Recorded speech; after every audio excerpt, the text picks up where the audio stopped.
గురుగారు జనరల్‌గా మన ఇళ్లల్లో ఇండిపెండెంట్ హౌస్‌లో కానియండి, అపార్ట్‌మెంట్‌లలో కానియండి పెరట్లో లేదా కుండీలలో తులసి మొక్కను నాటుకుంటాం కదా! ఏదన్నా ఇతర కారణాల వల్ల తులసి మొక్క అనేది నిద్రపోతే తిరిగి ఏ రోజున తులసి మొక్కను నాటొచ్చంటారు? తన్మూలే సర్వతీర్థాని తన్మధ్యే సర్వదేవతాం తదగ్రే సర్వవేదశ్చ తులసీ త్వాం నమామ్యహం.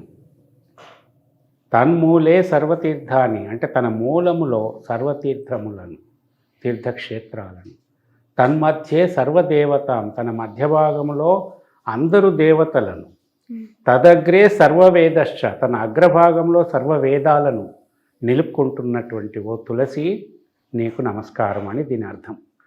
అంటే తులసికి అంత గొప్ప విలువ ఉంది మన హిందూ ధర్మంలో.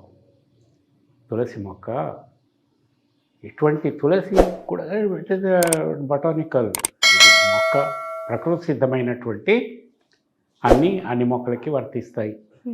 తులసి మొక్క నిద్రపోతుంది, నీళ్ళు ఎక్కువైనప్పుడు నిద్రపోతుంది. అంటే మనము భక్తి కొద్ది ఎక్కువ నీళ్లు పోస్తుంటే తులసి తొందరగా క్షీణిస్తుంది, నిద్రపోవటం, ఎండిపోవటం. కొన్ని రకాల బ్యాక్టీరియా సోకటం వల్ల కూడా, క్రిములు సోకటం వల్ల కూడా తులసి మొక్క వాడిపోతుంది. అంతేకాకుండా ఇంకా రకరకాల రీజన్స్, అన్ని చెట్లకి ఏ రీజన్స్ ఉంటాయో తులసి మొక్క తను నిద్రపోవటానికి అవే రీజన్స్ ఉంటాయి. అయితే తులసి మొక్క నిద్రపోగానే కొత్త మొక్క వేయటం గురించి ఆలోచిస్తారు, కానీ ఈ వాడిపోయిన తులసి మొక్కని ఏం చేయాలని ఎవరు ఆలోచించరు. జస్ట్ లైక్ దట్ అట్లా పీకి పారేస్తారు. ఎండిపోయింది, అట్లా ఎండిపోయిన మొక్కను చూస్తే కూడా అశుభం అనుకొని తీసి అక్కడ పక్కన పారేస్తారు. కొత్త మొక్కను తీసుకొచ్చి అందులో నాటుకుంటారు. ఏమిటంటే తులసి మనము పచ్చగా ఉన్నప్పుడు ఎంత విలువనిస్తామో తులసి నిద్రపోయిన తర్వాత కూడా అంతే విలువనివ్వాలి. తులసి మొక్క సరే, తులసి మొక్కను తొట్టిలో నుంచి కానీ భూమిలో నుంచి కానీ అది నిద్రపోయినప్పుడు మొత్తం ఎండిపోయినప్పుడు తీసి పక్కన పెట్టాలి నిజమే. కానీ తర్వాత ఏం చేస్తారు? తీసుకుపోయి పెంట కుప్ప మీద పారేయటం. ఇది కరెక్ట్ కాదు.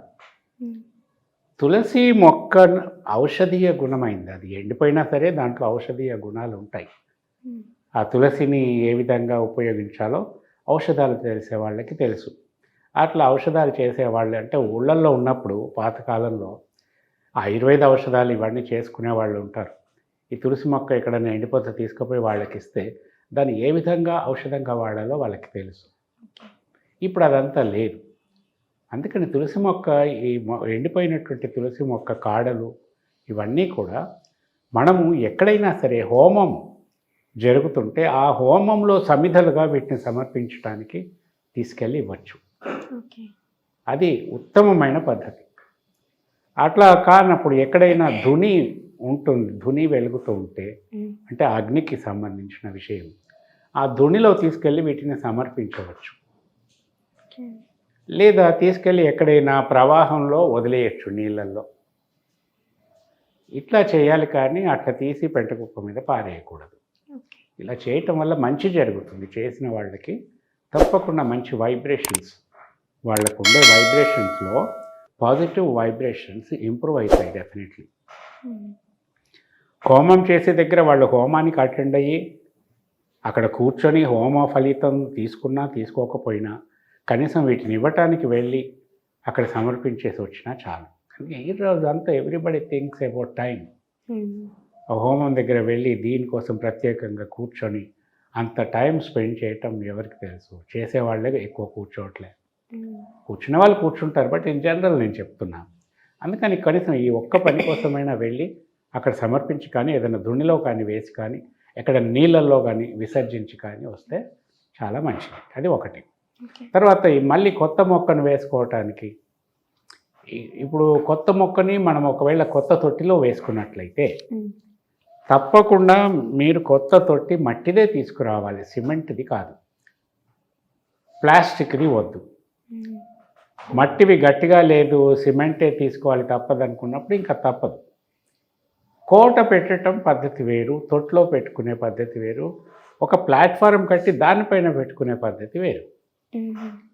సో కోట కట్టుకున్నా, ప్లాట్ఫారం అయినా, తొట్టిలో పెట్టినా కూడా మీరు తులసి కొత్త మొక్కను పెట్టడానికి, తులసిలో అనేక రకాలు ఉన్నాయి. అందులో లక్ష్మీ తులసి, కృష్ణ తులసి, రామ తులసి, జడల తులసి, అడవి తులసి, ఇట్లా రకరకాలుగా ఉన్నాయి.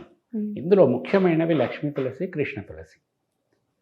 ఈ లక్ష్మీ తులసి, కృష్ణ తులసి కొన్ని సమస్యలుండి ఉన్నప్పుడు మాత్రమే లక్ష్మీ తులసి, కృష్ణ తులసి కలిపి పెట్టాలి. ఇంట్లో మనకేం పెద్ద సమస్యలు ఏమి లేవు, భార్యాభర్తల మధ్యన మామూలుగానే ఉంది అన్నప్పుడు కేవలం లక్ష్మీ తులసి మాత్రమే మనం ప్రతిష్ఠించుకోవాలి. ఇద్దరి మధ్యన ఏమైనా మనస్పర్ధలకు సంబంధించిన సమస్యలు ఉన్నా, అంటే సమస్యలు లేని వాళ్ళు ఎవరు ఉండరు భార్యాభర్తలు అన్న తర్వాత, తీవ్రమైన సమస్యలు ఉంటే అప్పుడు లక్ష్మీ తులసి, కృష్ణ తులసి కలిపి కొన్ని తిథుల్లో పెట్టుకోవాలి. సాధారణంగా ఒక గృహంలో పెట్టుకునేటటువంటి లక్ష్మీ తులసి మాత్రమే, అంటే గ్రీన్ కలర్ ఉంటుంది కాడ కూడా. ఆ లక్ష్మీ తులసి కూడా ఒక్కటి పెట్టొద్దు ఎప్పుడు, 2 కానీ 3 కానీ 4 కానీ మొక్కలు కలిపి పెట్టాలి. నర్సరీ నుంచి తెచ్చుకుంటాము, కేవలం ఒకటే మొక్క తీసుకొచ్చి పెట్టొద్దు, కనీసం 2 మొక్కలు కలిపి పెట్టాలి. పెట్టినప్పుడు కూడా అది ఏంటి, ఒక పావు భాగం ఎర్రమಣ್ಣి వేయాలి.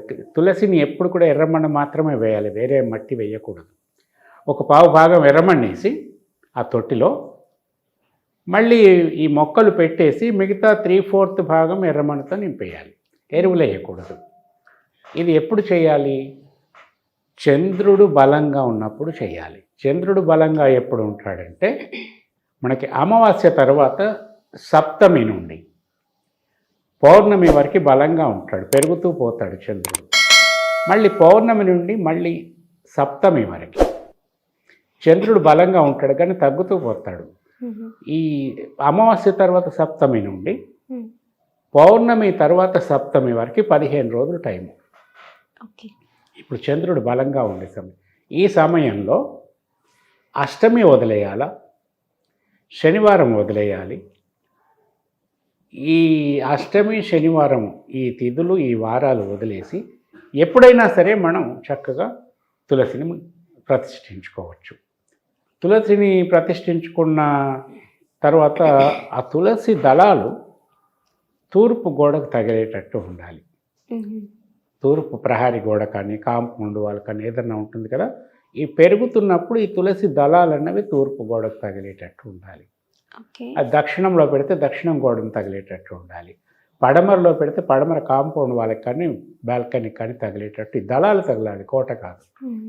ఈ విధంగా ఉండాలి. ఎప్పుడు కూడా మంగళవారము, శుక్రవారము ఇంకా శ్రేష్టమైనది.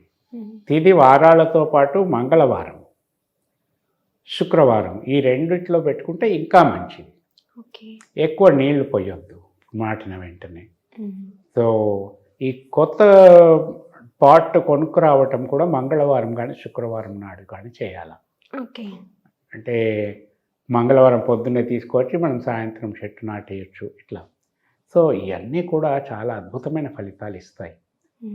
అయితే తులసి నిద్రపోయినప్పుడు తీసుకోవాల్సిన జాగ్రత్తలు, తులసిని నాటేటప్పుడు తీసుకోవాల్సిన జాగ్రత్తలు, ఇవి 2 ఖచ్చితంగా మీరు పాటిస్తే మంచి ఫలితాలు ఉంటాయి.